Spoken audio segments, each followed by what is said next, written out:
For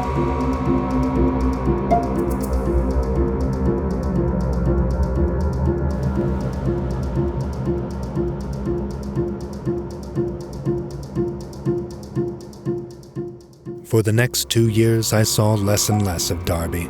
A fortnight would sometimes slip by without the familiar 3 and 2 strokes at the front door, and when he did call, or when, as happened with increasing infrequency, I called on him, he was very little disposed to converse on vital topics.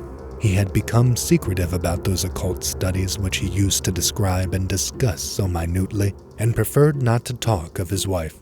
She had aged tremendously since her marriage, till now, oddly enough, she seemed the elder of the two.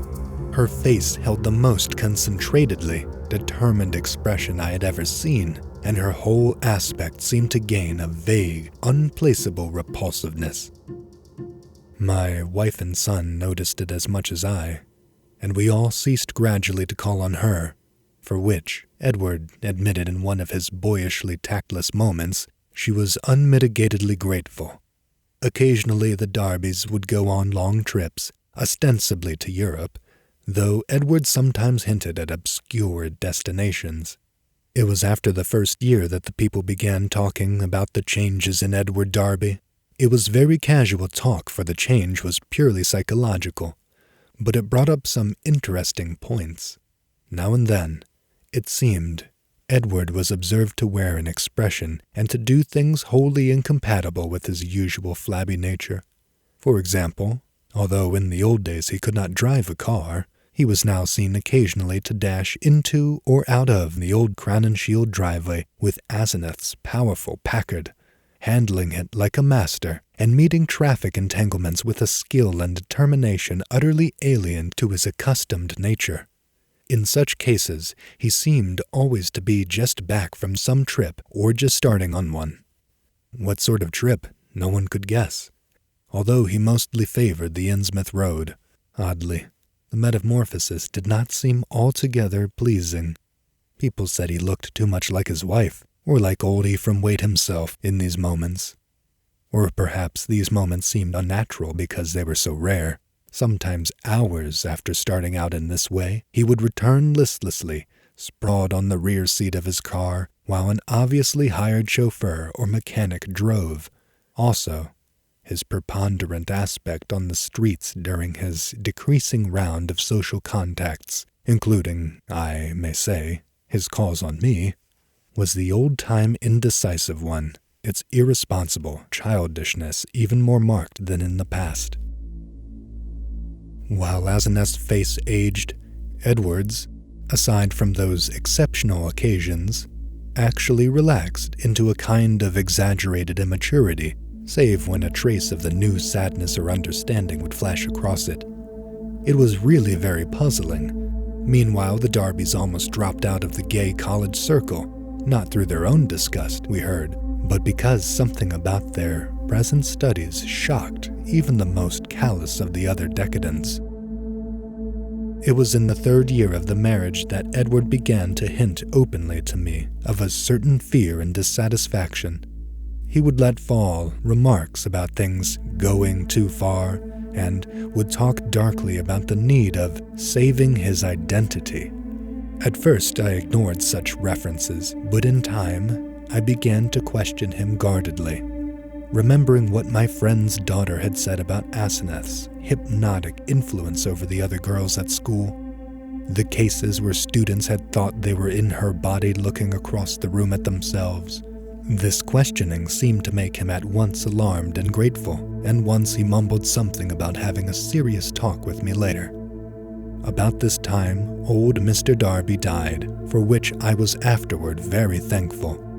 Edward was badly upset, though by no means disorganized. He had seen astonishingly little of his parents since his marriage, for Asenath had concentrated in herself all his vital sense of family linkage. Some called him callous in his loss, especially since those jaunty and confident moods in the car began to increase. He now wished to move back into the old Darby mansion, but Asenath insisted on staying in the Crowninshield house, to which she had become well adjusted. Not long afterward, my wife heard a curious thing from a friend, one of the few who had not dropped the Darbys. She had been out to the end of High Street to call on the couple and had seen a car shoot briskly out of the drive with Edward's oddly confident and almost sneering face above the wheel. Ringing the bell, she had been told by the repulsive wench that Asenath was also out, but had chanced to look up at the house and leaving. There, at one of Edward's library windows, she had glimpsed a hastily withdrawn face, a face whose expression of pain, defeat, and wistful hopelessness was poignant beyond description. It was, incredibly enough, in view of its usual domineering cast, Asenath's. Yet the caller had vowed that in that instant the sad, muddled eyes of poor Edward were gazing out from it. Edward's calls now grew a trifle more frequent, and his hints occasionally became concrete. What he said was not to be believed, even in centuried and legend-haunted Arkham, but he threw out his dark lore with a sincerity and convincingness which made one fear for his sanity. He talked about terrible meetings in lonely places, of cyclopean ruins in the heart of the Maine woods beneath which vast staircases led down to abysses of nighted secrets, of complex angles that led through invisible walls to other regions of space and time, and of hideous exchanges of personality that permitted explorations in remote and forbidden places, on other worlds, and in different space-time continua. He would now and then back up certain crazy hints by exhibiting objects which utterly nonplussed me. Elusively colored and bafflingly textured objects like nothing ever heard of on Earth, whose insane curves and surfaces answered no conceivable purpose and followed no conceivable geometry. These things, he said, came from outside, and his wife knew how to get them. Sometimes, but always in frightened and ambiguous whispers, he would suggest things about old Ephraim Waite, whom he had seen occasionally at the college library in the old days. Those adumbrations were never specific, but seemed to revolve around some especially horrible doubt as to whether the old wizard was really dead, in a spiritual as well as corporeal sense. At times, Darby would halt abruptly in his revelations, and I wondered whether Asenath could possibly have divined his speech at a distance and cut him off through some unknown sort of telepathic mesmerism, some power of the kind she had displayed at school. Certainly she suspected that he told me things, for as the weeks passed, she tried to stop his visits with words and glances of a most inexplicable potency. Only with difficulty could he get to see me. For although he would pretend to be going somewhere else, some invisible force would generally clog his motions or make him forget his destination for that time being. His visits usually came when Asenath was away in her own body, as he oddly put it. She always found out later. The servants watch his goings and comings, but evidently she thought it inexpedient to do anything drastic.